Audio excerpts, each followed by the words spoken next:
and welcome to MetaMoms, a Polyamory podcast. I'm Taya. And I'm Alicia. In this episode, we are talking about mental health and polyamory and relationships. We get pretty vulnerable. We share things we've learned in therapy, things we've learned over time, resources we've used to navigate our relationship and build our communication skills, and some of the specific struggles that we've had in our dynamic. Some things that have worked for us and some things that have not. Not at all. The individual therapy struggles and the group struggles.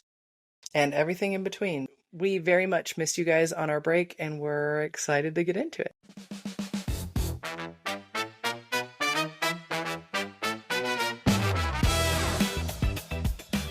Merry Christmas! Ho, ho, ho. Welcome back. You've been waiting patiently for us to come back, and we're finally here. This is the first day I have not sounded like a frog. In like a week. A very long time. I've been sick.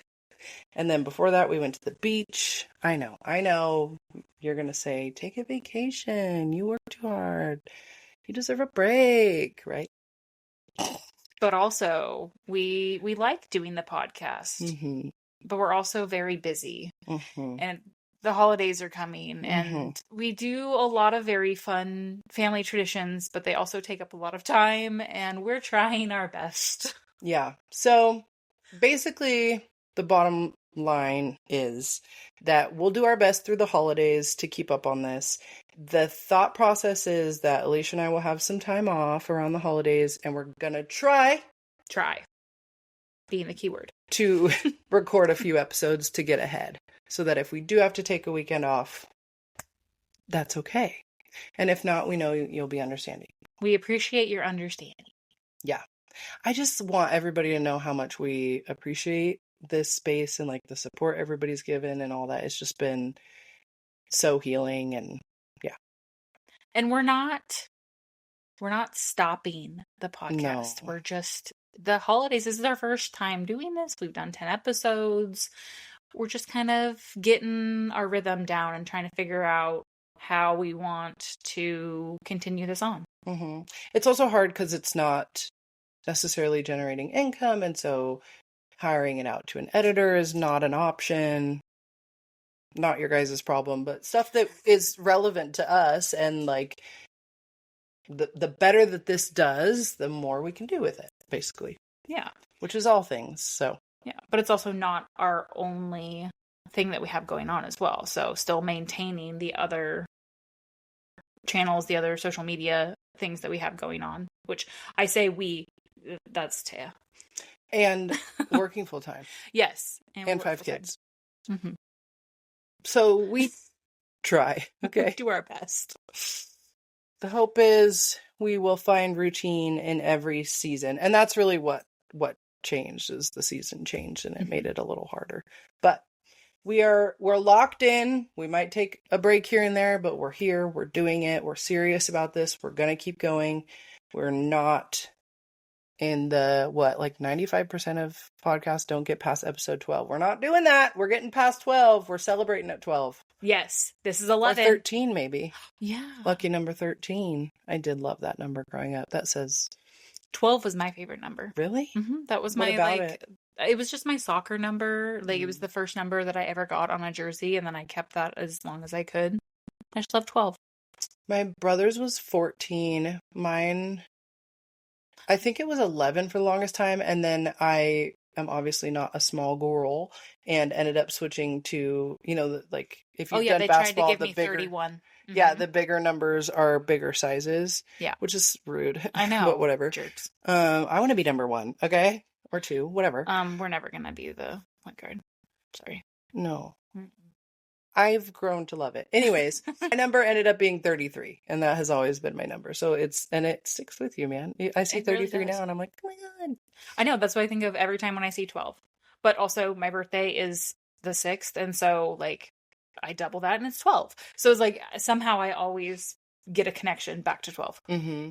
Oh, well, I was thinking I liked 11, and I liked 13, and I ended up at 33, both 1s and 3s. Mm-hmm. Numbers are such interesting things. From Love is Blind now, add up all the numbers in your address, and that means something about your home. What? Yeah, Sparkle Megan told us that. Oh, I Yeah. forgot about that. hmm Did you do it? I did. What did it say? I want to say it was our home is like a home of growth. Oh, that's very true. I know. It was very fitting for the house that we have right Hmm. now. I'm group 7. Everything has a number. Everyone is group 7. I'm group 7. We had a full discussion about this. In other news, you're seeing this in December. So, Christmas jammies. happy holidays, whatever you celebrate or don't celebrate. Since it is the holiday season, it is important that you still are taking care of your mental health.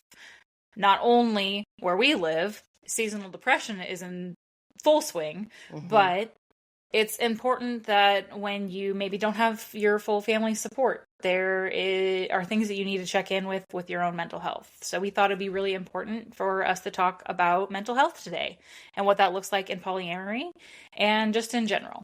Yeah. And the things that we've done and the resources that we've used to kind of help bring us closer and help us work through our mental health journey. Because we all have a diagnosis of sorts.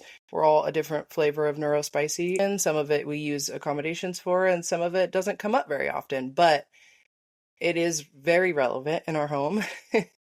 We are all in individual therapy. And Alicia and I specifically have been for a very long time. But those coping skills are so important, not only for us and our own mental health, but also being able to share with the other people in our household, to be able to have support for each other, to teach to our kids and to show up for them, not only for ourselves, but also for our entire family dynamic. So we think it's not only important to do that for ourselves, but to be able to share that with other people too. There's no shame in being in therapy and talking about it openly. I'm loud and proud about it. Everybody's got their issues, whether it's a diagnosable neurodivergence or trauma or whatever. Life is traumatizing right now. Okay. So we were never meant to see this much of other people's lives and experiences. We were never meant to process this much this quickly. And I'm not saying we're going to go screen free. I'm just saying that we have to use those coping skills because our brains are overloaded at all times. And that's when it's not even the holiday season. But then you add polyamory and being different and add other people's opinions and losing family members and grief and loss and all that into it, seasonal depression, and it makes it really complicated. And having multiple relationships on top of mental health struggles, let me tell you, it's rough out here. Yeah. I actually told Raina not too long ago that one day she may want to go to therapy to talk about things, and she's like, "What? Why?" And I'm like, I mean, we're doing the best we can, but we're not perfect as parents, and there may be things that later on in life you want to talk about. And as much as we try to be perfect parents, we're not. Is no such thing as a perfect parent, and there's going to be things that you eventually might want to unpack. And we do our best to not cause trauma, but inevitably, there's probably going to be something. And yeah. I mean, I had this conversation with my therapist like last week where I was like, well, I snapped at the kids and I feel so bad. And then it makes it really easy for my brain to be really mean about my benefits to them. And obviously those are cognitive distortions. Those are things that are untrue. Oh, the idea of like passing on my own sort of like perfectionism and like the negative traits that I associate with myself. And it's like, oh my gosh, I saw this same trait in one of the kids and I did that to them. Yeah. Honestly, I mean, I very much relate to that. And I think because we are very open with our kids in terms of our mistakes, we also are very open in terms of owning our mistakes and apologizing and holding each other accountable for that. I think we're really good at that.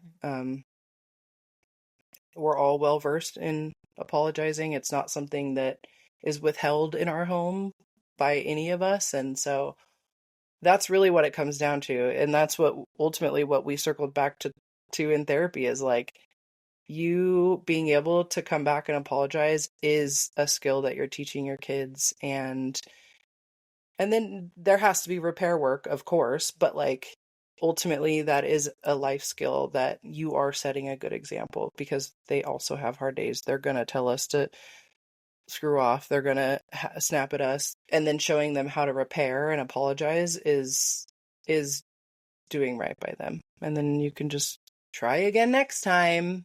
But if we weren't in our own individual therapy, if we hadn't done group therapy, the four of us together, or different sets of couples therapy, I don't think we would have the language or the skill sets to be able to be so comfortable to apologize to the kids or to each other, or have the skill set to be able to recognize those things and be able to work so hard with them and on ourselves. Yeah, I think it's a mixture of continually working on ourselves and understanding ourselves and like healing our traumas and whatever that looks like, and also leaning into like developmentally driven parenting and like natural consequences and things that make sense, and not just like blindly punishing our kids for something that has nothing to do with the mistake they made. Sometimes our initial reactions are just not it. Yeah, I read something the other day that said that you're not necessarily responsible for your initial reaction. You're responsible for your secondary reaction. Like, yeah, something like the first thought is societal conditioning, and the second is your true self. yeah, and that's what you are ultimately responsible for. Yeah. And so you can always be responsible for, you can always apologize for what your initial thought or response was, but what you do after that, the second thought you have, that's where you're making a choice. Yeah. I really like being able to, if there was undesirable, less than desirable behavior from whoever you're in conflict with, being able to say, hey, I'm going to work on this for myself. Can you work on, if I work on this, can you work on that? I've done it even with the toddlers, like when they're, when or if this comes up next time, if I do this differently, do you think you could do this differently? And that's a conversation I have with the kids a lot, because it's not on them to keep figuring it out. It's a team effort, right? Yeah, it's really hard when there is 9 of us in our household and trying to get the attention of one of the parents. For example, just one of the toddlers coming over and just incessantly saying one of our names over and over and over again. But, we see different techniques online and stuff. So being able to talk to one of them, say, hey, come put your hand on my leg. And instead of saying your name over and over, come put your hand on my leg. And when I put my hand over your hand, that is telling you, hey, I understand that you want my attention. I'm acknowledging you. And when I have a second and I'm done with my conversation, I will speak with you. And that sounds great. And it happens once or twice out of the 20 times that they want to get your attention. But it takes practice. When Barrett came over to me and put his hand on me and I didn't hear him yell from across the room, and I'm just like, whoa, that worked. Oh my God. Yeah. I mean, it happened one time in a week, but hey, it was one time less that we weren't adding to the noise of the room. And that's the other thing, acknowledge that you also have a part to play, which is, I'm going to wrap up my conversation quickly and I'm going to get to you in a reasonable amount of time. Or like there's a second step to that, right? Which is respecting that you want to talk to me, and that I like showing them that behaving that way got them a positive reaction that allowed them to have space to talk. Oh, and I gave him so much praise too. Yeah. That interaction worked, and that it was what we wanted to see, and he was like the biggest smile on his face. He's all, so yeah, I know it. It's so cool to see those things when they actually come into play and work out that way. Yeah. Even after 5 years of therapy, I'm crying last week about not being a good parent, and like it's just cliches are cliche for a reason, right? She's like, good parents don't cry about not being good parents. And even Tyler told me, he was like, I know some people who have kids and are parents and have never thought about this. They've never questioned themselves. They've never, taken a second chance or had a second thought about how they're parenting and how it's affecting their kids and how they're showing up. And meanwhile, I'm like, oh God, I rolled my eyes at them. Oh my God. I'm like, people don't think about that every day. What? No. I'm like, I think about it every day. Every day. If anybody was wondering, Tay and I both are diagnosed with anxiety. She's a real bitch sometimes. Which is why we have names for the anxious parts of our brains, or just the parts of our brains that are naysayers, which is another great coping skill that we have taught our kids and talk about really freely in our house. And we talk about it in I feel like, such a really healthy way too, where we can talk about those things when you have those negative emotions like really take over and tell you those negative thoughts like, hey, you're not a good parent because you rolled your eyes or because you snapped. My brain is named Regina. And if you're this is so stupid. If you're familiar with The Office, there is a scene where Dwight is talking to Phyllis, I believe, and she goes, Dwight, Gina said that every time you're there, you call her Gina. And he goes, Gina said that? And so now Regina, who I originally named because she's the bully in Mean Girls, the Queen Bee in Mean Girls. That's where I got Regina from, but it has now morphed into my partners asking me when I say something unhinged, they go, Gina said that? Because Dea said one time, she's like, that's going to snap me out of it every time. So I'm just like, she had a negative thought. I'm just like, Gina said that? It does. I either laugh or I'm like, yes, she fucking did. She did. I have to stop dropping F-bombs. It made my grandma mad. Oh. Sorry, Grammy. Love you. The name for my brain is Barbara. And if your name is Barbara, I'm sorry. The only reason Our brains aren't all bad. No. But there are times that Barbara's just very loud and I need her to go do something else. And Shut up, Barb. I don't know anybody personally in my life that I'm close with that's name is Barbara. And I know a lot of people, and so I really struggled to find somebody that I could name my brain after that I didn't feel bad about naming my brain after, because I'm a people pleaser and I overthink everything. Okay. So well, I mean, if you're using it for a negative connotation, that's very kind of you. I was really to avoid a negative connotation. And also, like, that's just weird. I support this decision. Thanks. But also, it's a B. Yeah. That had to have been on purpose. Yeah. She's big on alliterations. Mm-hmm. Very big. I love alliterations. Mm-hmm. So, yeah. So when there's Barbara the brain. Barbara the beach. Beach ass brain. Sorry, Grammy. So when our brains are working overdrive to tell us negative thoughts, we have a name for it and we can put them in timeout. I have a place where my parts go. I talk to my therapist a lot about it. It's that they go to the barn. Barbara goes to the barn. There I go with my alliterations again. And what would that part rather be doing? Where would they rather be to enjoy their time and not be stressing about other things? And that's so funny. I've never vibed with a happy place. I love it. I wish I did, but I don't know why. Yeah. I do, however, visualize, and I've told Alicia this before, it's just like the anxiety from Inside Out 2. I will, specifically if I'm like in bed or trying to wind down, because we have a lot of conversations, and maybe you haven't heard this before, so I will share it. Shout out to our therapist. Anxiety's helpful. Anxiety tells us when we're in danger. Anxiety tells us when to run. It protects us. But sometimes, for some people, we're the people, it works overtime. So you can reframe by saying, thank you, anxiety, for flagging this.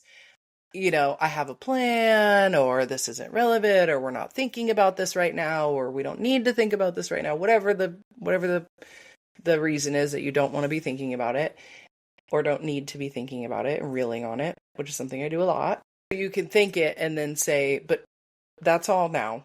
And I will visualize walking my little anxiety over to the little recliner. I don't know why it's not a bed. It's a recliner. And like tucking a blanket around its lap and being like, it's time for bed now.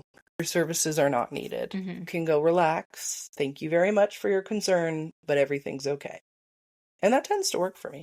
Yeah. Oftentimes my parts are young and I have to update them and be like, you know what?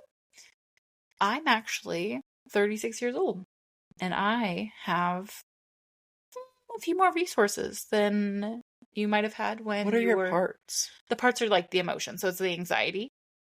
So if anxiety is working overdrive and stressing about the things they don't need to necessarily, driving the bus oftentimes is what the metaphor. They're at the control panel. They're at the control panel. And they're not needing to be in control. Then I'll be like, identify what age they might be. Oftentimes for me, it's in between the ages of 8 to 14. And which my mom got sick. My mom got sick with cancer when I was 7. So this is kind of that age where I felt really out of control. And so I will talk to that part and be like, I appreciate you trying, and thanking the part.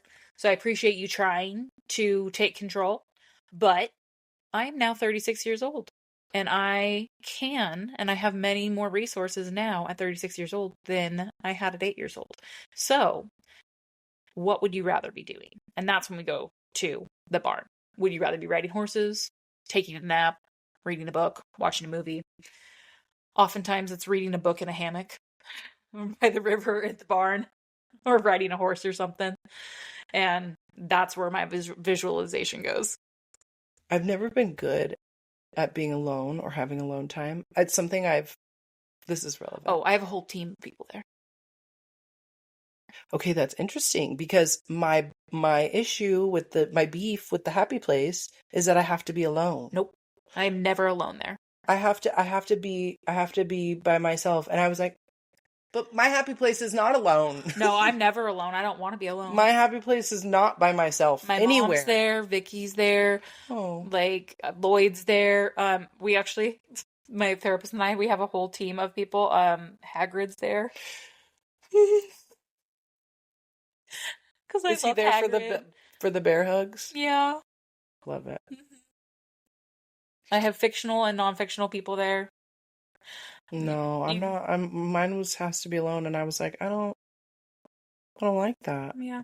And I don't want to be someplace. I want to be in my bed. Can I be in my bed? My bed is my happy place. Absolutely. Like I want to be in my space, not on a beach or outside somewhere. I do like to be outside, but like by myself. Why would I be outside by myself? No, especially if it's a young part. Why would you be by yourself? Yeah. Mm-mm. I didn't really expect to talk about this, but in terms of the being alone thing, a lot of people ask about alone time, and that's something that I'm searching for, like independence now, because I've been married since I was 23 and was in a relationship before that and didn't have a ton of time in between. And so I've never really been alone, and I don't plan to be, right? But I have multiple partners. And so, my heart is polyamorous. So my recent conversation has been around finding independence with everybody else around. Is some of that insecurity irrational? Sure. But also I've been trying to figure out how to take some power back and feel that independence while still being in a relationship. Because breaking up, we've decided, is not the answer.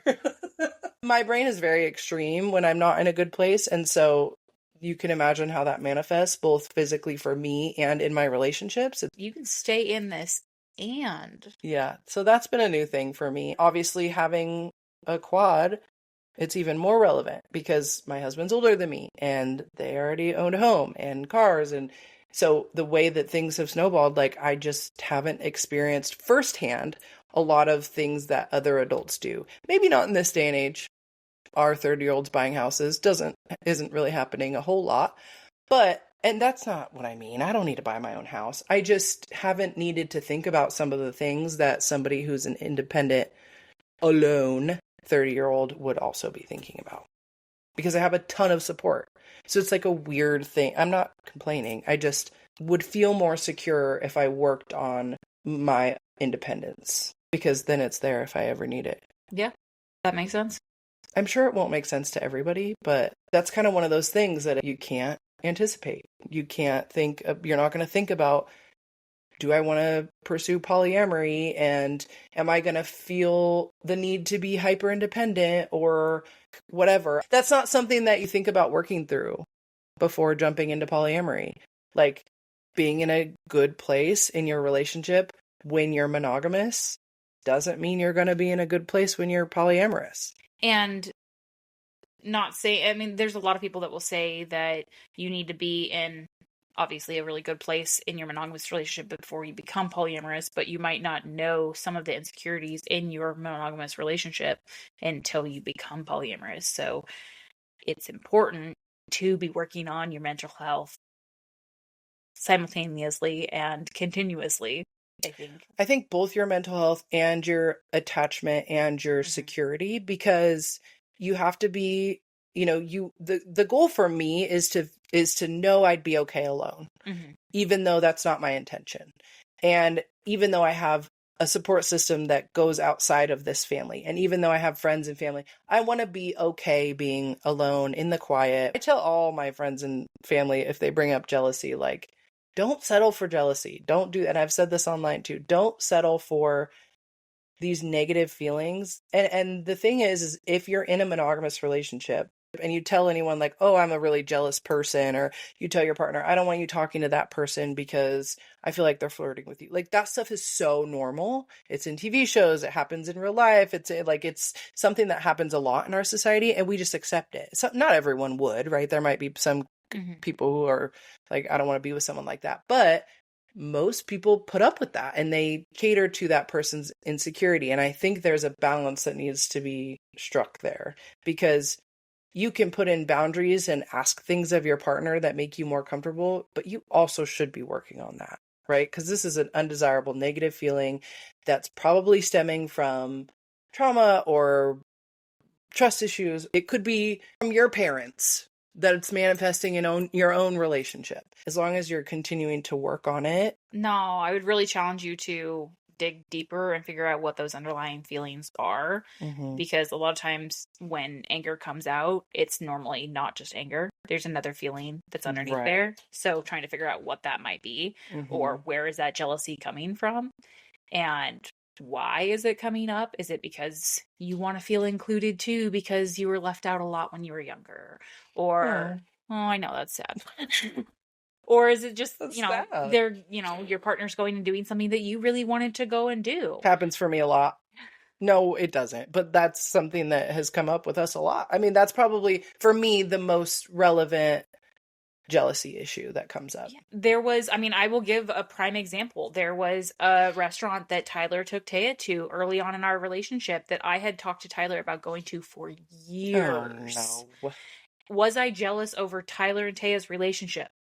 No. Was I jealous about them spending time together? No. I wanted to go eat at that damn restaurant. I wanted their mac and cheese. It was mac and cheese. I knew it. I was like, I think I remember this. And I'm going to be really bitter right now because since then they have closed and I never ate at that restaurant. Tyler, if you're listening to this, you better find a new mac and cheese place. Take me to it. The thing was, it wasn't about... The jealousy wasn't about the relationship or the time or anything like that. It was just about, hey, my partner didn't remember that I had said I wanted to go to that particular place. And so it was something that it came out as anger because I was just really upset about this and I didn't communicate my feelings well in the moment. And it came across as I was really jealous about the fact that they were going on a date. And that's not how I wanted to come across because that's not really what it was about. Yeah. But I wasn't versed enough to be able to identify it. Yeah, I was going to say, I can't identify those. When I'm dysregulated, I can't identify that it's something else. Or I think I've gotten good enough to be like, I know that this is irrational, right? But I'm still feeling it. It's still real. It's still... And I'm a big proponent of still owning your irrational feelings. Name them as irrational. Be like, hey, I know this doesn't make sense, or it's not going to make sense to you or whatever, but this is what I'm feeling and it's very real and I need to talk about it. And And polyamory really exposes a lot of that. And I would say it's almost like a hyperdrive for a lot of relationships. Like you and Tyler were together for how long before getting with us? And 12 years. 12 years and still went through marriage counseling and still have like continued to grow and change, and you guys are completely different in the way you interact, and same with Sean and I. Even things are so different, and I really really value, there's things I would have never learned about myself having never dated Tyler. That seems obvious, but when you're dating someone else, it brings out so much. I never even really casually dated a whole lot, so I learned things about myself, building trust and things like that that were shocking to me. Yeah, it is really difficult to compare relationships, but we found, honestly, through the hard way, kind of how to speak in the different relationships too, and how to almost steer your partner back to a conversation with somebody else. Like if you're venting, or if you're just trying to talk something out with someone and you're trying to work through a conversation, you're just like, I just don't understand how to get my point across here. Right. And you actually have to talk to your partner, and the partner might have to steer you back and say, unfortunately, I can't give you advice here because I'm not the right person to be having this conversation with. Yeah, I hate that. Yeah. Tyler and I still struggle with that, and we've been together a long time at this point. The amount of times I've ended up getting sucked into an argument that wasn't my argument, it can be a positive in the sense that they know you better than I do, and they might be able to help steer me in the right direction. But if I just need them to listen and they're being defensive, or they're saying like, well, what if she meant this? And I don't want advice. I just want, and they're feeling protective. Like, this is just an example. It happens in all of the duos. If you're just needing to vent and your partner is then even remotely siding with somebody else, doesn't matter who it is, that's a shitty situation to put them in. We never put in any boundaries that said you can't vent about your other partner so we had to figure that out on the fly. And this year I have had that conversation, and it's me. I'm the problem. It's my trigger. And I have gotten better at being like, okay, I'm sorry, I shouldn't have involved you. I'm going to go somewhere else. I have other people to lean on. And that's not a failure. It's not a failure. It's just respecting his position in our dynamic. And I could ask. I could be like, hey, do you have capacity to just sit and listen? And he will. And sometimes I want to be steered back. But sometimes I'm not ready. And there's so many different ways that learning to ask those questions too, or being able to state your intent, oh man, that changes things. Being able to ask or say, hey, can I vent right now? Or, hey, I don't need advice. I just want to vent. I don't want a solution right now. I just need to vent. Just being able to identify it, which is very difficult. I'm not going to say that this is easy, because it's not. It's very difficult to identify what you need. It's difficult to be able to, one, I know that that's what you need before you start, know if that's going to solve the problem or anything like that. And sometimes when you're getting solutions and you might get more triggered from it, being able to say in the moment that, you know what, I've now figured out I don't want a solution. I just wanted to be able to vent. No, literally. Without being more triggered from that. But also learning that you're in charge of your own triggers, and that it's not somebody else's responsibility Ew. to handle your triggers. I know, I'm sorry. But no, I know. Well aware. I've figured that out, because like when I tell somebody you've made me so mad, I'm just like, no, somebody else can't make me anything. Mm-hmm. It's my own responsibility. As hard as it is, it's my own responsibility. Nobody makes me behave a certain way. I'm in control of myself. There is no tiger. It's 2025. I'm safe. I just need to figure out how to regulate myself and bring it back down 20 notches. Mm-hmm. And it's fucking hard. If you haven't if you haven't heard the reference, our bodies respond the same to like emotional stress as they would being faced with a saber-toothed tiger. We have the same emotional like anxiety response, because it all leads back to feeling safe. And so when your body is reacting to an irrational emotional feeling as if it's a saber-toothed tiger, that's a little much and it can make things really hard. In an ideal world, you're calm enough to be like, hey, I need a vent. I don't have anyone else to talk to. Can you listen right now? People are always like, you guys are so healed and blah, blah. No, we can tell you a lot of what to do. That does not mean that we do it. And this is us being vulnerable and sharing that this shit is hard. Sorry, Grammy.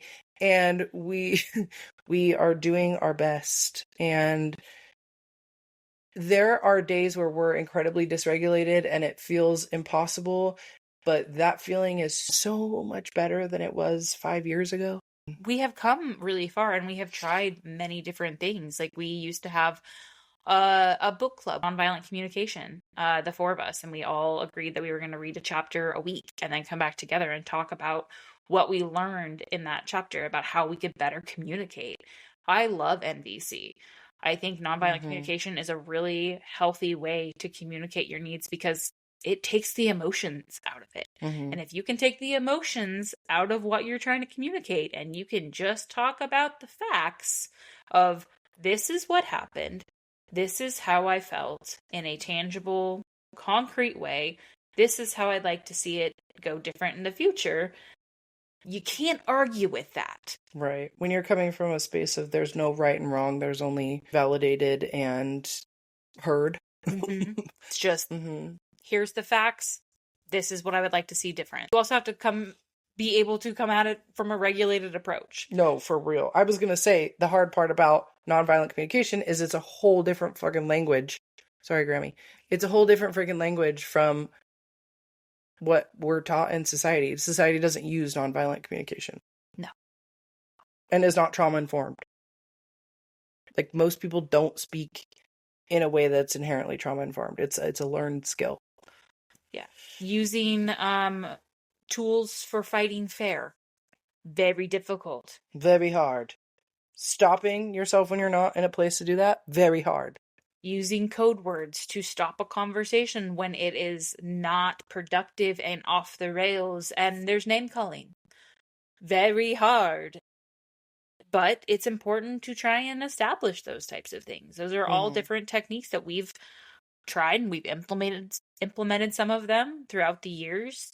We've done weekly meetings, family meetings in the past where you can, we would highly recommend doing these when you aren't in a time of conflict, where you can talk about the things that went well. That's the kicker. Yeah. Don't do it in a time of conflict. Practicing when you're not dysregulated. Because why would you show up to a game that you've never practiced for?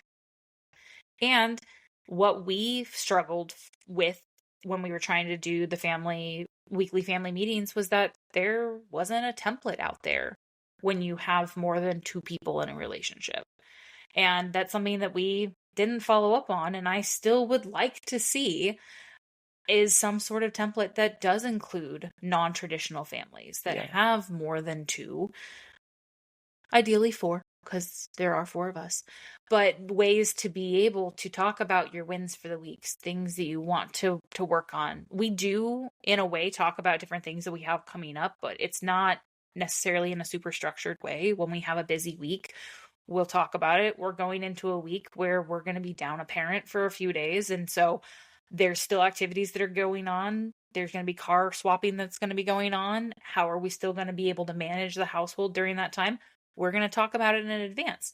Those are all things that would typically happen during a weekly family meeting that could be potentially in a template, as well as any sort of conflicts that you might want to be able to resolve then that are not in the heat of the moment. We did kind of make our own template in the sense that we wanted to make sure we were sharing wins, what went well, and then what didn't, specifically around parenting, because that's what we were like seeking to connect around.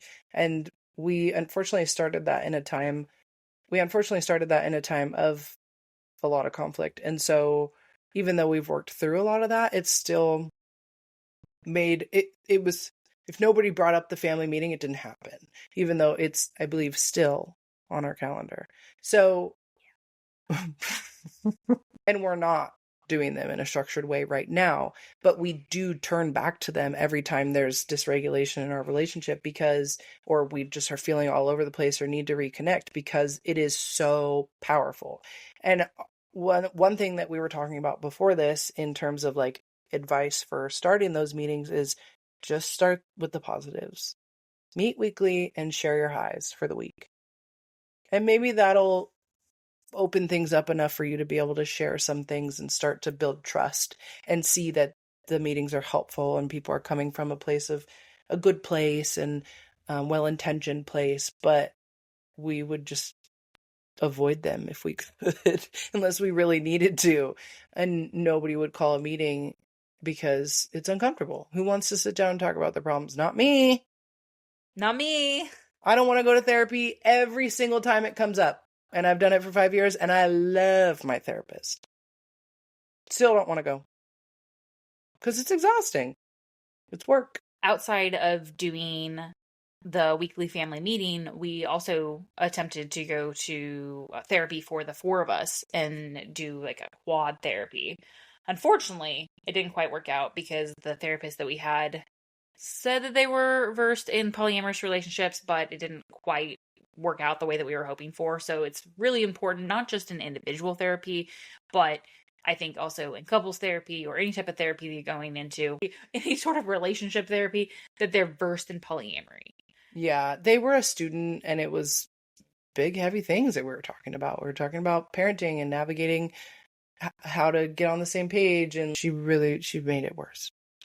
But talking about struggling to want to go to a therapy session, that was one that I had so much anxiety about because... And it wasn't because of us. It was just, she made it so weird every time. Really uncomfortable. It was not a welcoming experience at all. Yeah. Talking about, parenting in general, but then talking to somebody who doesn't know us, who doesn't know our parenting style, doesn't know our dynamic at all, and having to explain yourself. So trying to find a therapist that's versed and willing to take on 4 people was already difficult as it was. So that didn't work out well, but I think that the intention was good. We really wanted to try and work on something in that aspect. It just didn't work out the way that we were hoping it would. And we tried to find somebody else and it just didn't. Yeah. But then you're also dealing again with multiple insurances, and how do you do that? They don't know, by the way, in case you're wondering. You'd probably be better off going online and finding someone, like, especially now there's so many therapies online that the reality is you could probably find someone who is in a specialty like polyamorous therapy. It's probably a little more expensive. But there are so many resources out there. Reading the book together was one of my favorite resources we've ever called on and utilized because we were able to use the same verbiage, and we do the same thing with our kids when we're trying to teach them a new concept is we'll like read a book together or talk about it together, because then we know that we've all had the same conversation. We all know what this language means. We all understand it. And if there's questions, we can help each other understand and we can practice. Coming at that with a strength-based frame is really hard when you're in the middle of conflict. When you're like, hey, I want to do better and I want to help you do better. When there's already conflict, that's like A+ for you if you can pull that off. Yeah. But we persevered and have found other ways to communicate and other things that work, and we still disagree sometimes. And I also feel like through, not just through therapy, but obviously through our relationships and stuff, we've learned obviously different strengths that each other the different strengths that each of us have, and basically how to show up for each other too in different ways. Like we've shown up for each other through grief of losing people in our relationships. Like obviously I've not had a great relationship with some of my family members, and everybody in the quad shows up for me in different ways to support me through that. But then also I have family members that I've lost, like physically, like that have died. So, I don't have my mom anymore. And so there's certain days that I have tougher days. And so there's people that there's different ways that everybody in the family had that show up for me to support me. We talk about that kind of stuff to the kids too. And we tell them like, hey, you know what? Mom might be a little bit more sad today because it's the anniversary of when her mom passed away. Or when my bonus mom died, going on 3 years ago. Tyler knew her, and so he came to the hospital with me when she, before she passed away, but everybody was there at the funeral with me. And so being able to show up for each other in grief and supporting each other in our own mental health that way too. Like it's important to be able to show up in the way that your partner needs or doesn't even know that they need at the time too. Yeah, which sometimes is, yeah, we can help each other coordinate that. Say the night that you went to the hospital is your night with Sean, but you know that Tyler knows her better personally and has history there and is also like a very, very empathetic person. And Sean knows, okay, he might be the better person to handle this situation, knowing when to take a back seat. It's knowing those types of things about a partner and about a person, and also having those different strengths that you bring to the table. Well, I was thinking about too, talking about how we all show up differently. Obviously, Sean's experience losing his mom and can relate to you on a completely different level than Tyler or I can. I can be empathetic. I can share my mom, which I do. She very much like, I can text my mom and be like, Alicia needs a mom right now. Like, totally. But do I get it? No. I can't relate to that where Sean can. And that's something that even in the most well-intentioned, perfect worlds, I'm never going to understand that. And Sean can. Right. And that was one of the things that I related to him so much when we first got together. And I'm like, are Sean and I the same person? Because like we had both lost our moms. Like there was just so many similarities that I'm just like, I hadn't met somebody who had lost their mom. Yeah. I can imagine it's strange to be with somebody for so long and them be supportive but not really truly understand, and then have a simultaneous relationship of someone who has gone through it. Like not in the same capacity, but closer, much closer. Well, I mean, Tyler he hadn't lost a parent or a grandparent. He hadn't lost anybody. And I just count the people that I've lost in my life. And so it's been a lot. And so I had somebody that I could relate to about that all of a sudden. That's so hard because like, obviously you'd never be purposely resentful or whatever, but there's nothing Tyler could say to convince you that he understands that level of grief. Right. And that's not his fault. And I'm sure you're glad about that. Oh, however, I'm so happy for him. But there's, sorry, that's so happy. I'm so glad. But there's other moments where I'm just like, you don't get how I'm feeling. Yeah. He could be as empathetic as possible, but you know that he has never felt that level of grief. Correct. In the same way. Right. Which I'm sure is relevant for a lot of people. Yeah. I mean, I know that there's things about being a woman and they're like, oh, I'm so sorry. And I'm like, are you? Well, and that's something that you and I don't know our pain. About. Well, it's something that you and I could relate about with like postpartum depression. No. Well, a lot of birth things. Yeah, birth things, like just going through pregnancy in general. But they say something like, oh, this is just the first thing that came to my mind. Oh, it's been 2 weeks. Like, aren't you supposed to be healed now? Whatever. And Alicia could be like, I don't know what was said, but I know she's been like, don't fucking say that to her. Like, what are you, stupid? Sorry, Grammy.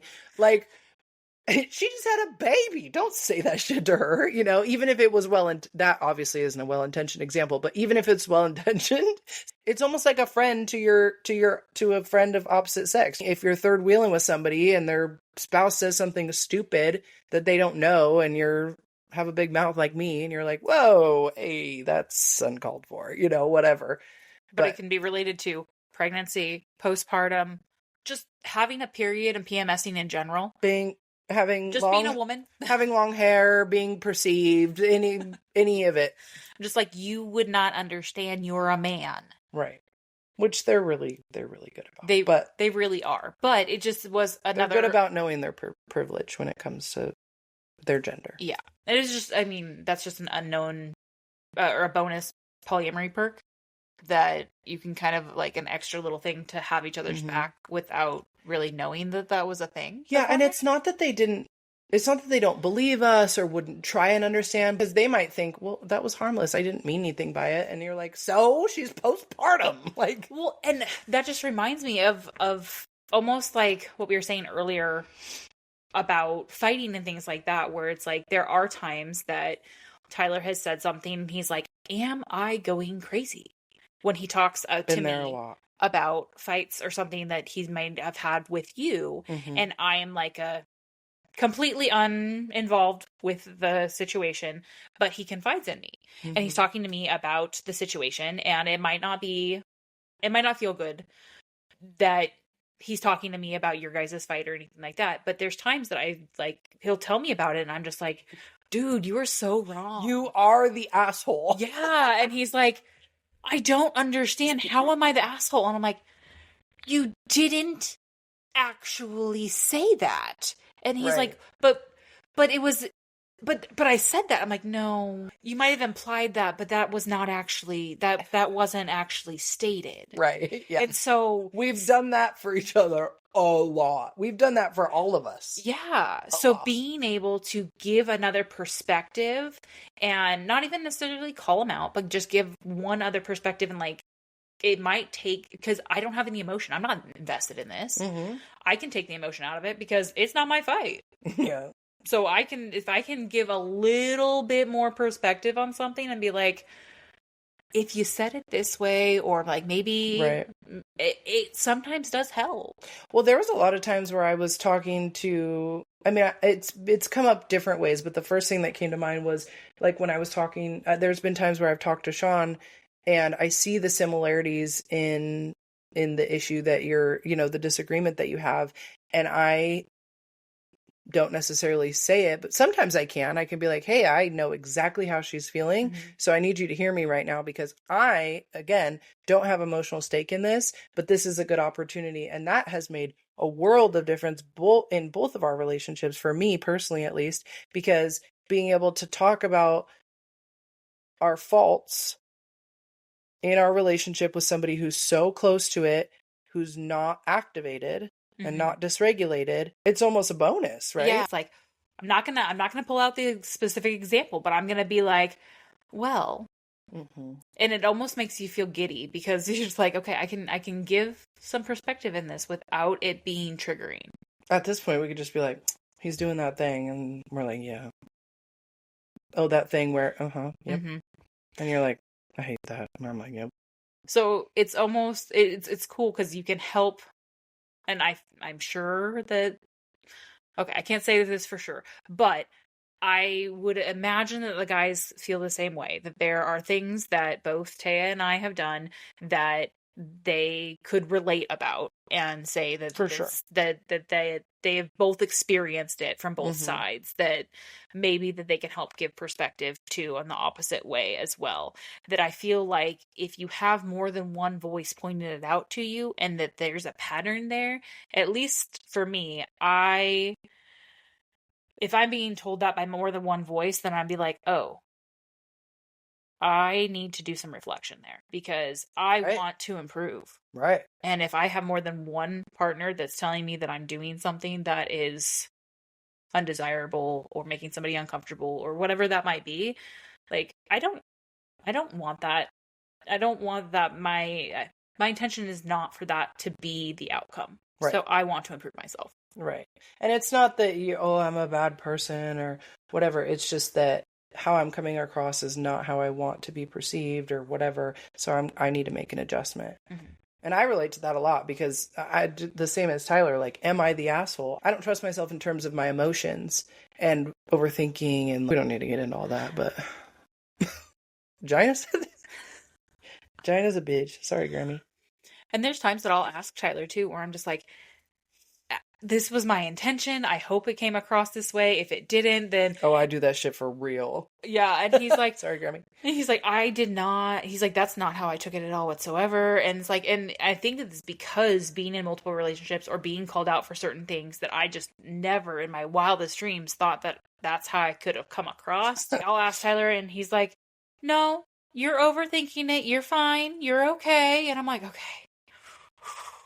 So now it almost like there's times that I go into overdrive overthinking these things and I don't need to. Mm-hmm. So, oh man, it's a lot sometimes, but And that's all to say you have to be willing to communicate, you have to be willing to, and not just in polyamory, but you have to be willing to communicate, you have to be willing to explore outside of dysregulation and circle back. And, if you end a conversation, you've got to go back to it once you're in a place to talk, because that's where you're going to that's where you're going to figure out how to prevent it from happening again.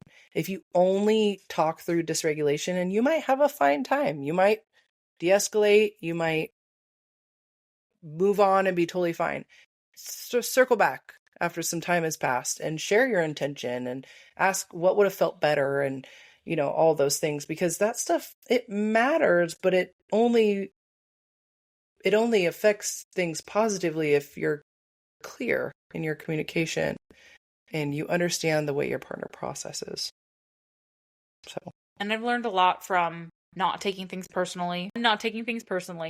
And there's a quote that my therapist gave me, and she suggested that I memorize, and I put in multiple places, and I have it posted on the wall in my closet, where it's, if you can think about somebody's reaction as a reflection on how they feel about themselves and not a reflection on you as a person, then you will, over a period of time, cease to react at all.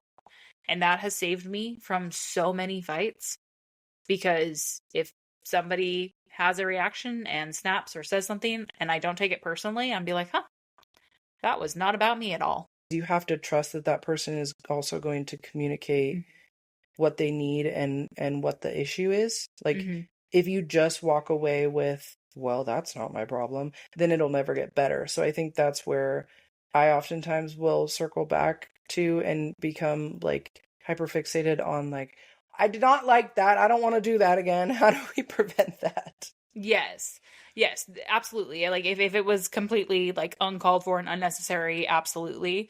But there are some things where I can tell this wasn't about me.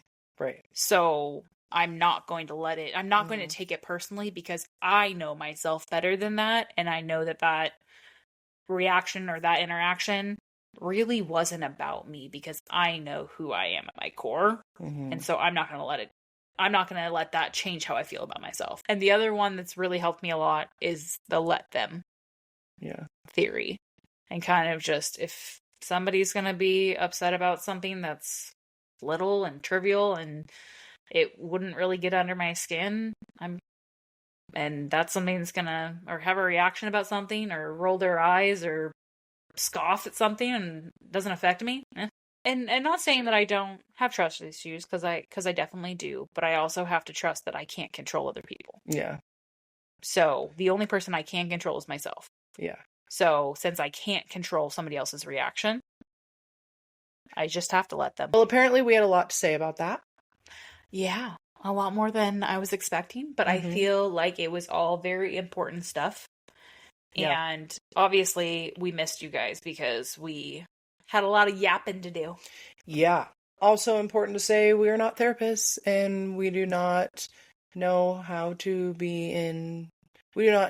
relationship. We are taking it one day at a time, just like you all, and we're happy to share things that have worked and just be relatable, really.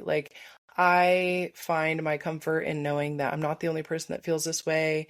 And believe me, if you don't see it in our comments, trust me, there are people, if you're feeling something, there's somebody else who has felt it too. And not all therapy or techniques work for everyone. I think what's important is to keep trying. So figure out what method you like to learn in and utilize that, whether it's reading or watching media of some sort and then talking about it, or family meeting, whatever that looks like for you, lean into that. But we've learned that whenever we're not intentionally working on our growth, both personally and as a unit, then we struggle. So being intentional is the name of the game. I think it's important to always be learning. Yeah. we're definitely never done with that. That's for sure. Thank you all for your patience in us getting back on the horse. And thank you for listening and being so very kind. If you made it this far and are still listening, comment, sorry, Grammy, below. She'll get a kick out of this. Hi, Grandma. Hi, Grammy. Thank you guys for watching, listening. If you enjoyed listening to our story told our way, please share it with somebody else you think is going to love it as well. Like, comment, subscribe. Not just Grammy and Grandma, all of you. Oh, yeah. I got distracted partway through that. Yeah. The more people we can share our story with, the more consistent we can be. At least that's my goal. And otherwise, we're going to keep showing up when we can. Okay, love you. Bye. Bye.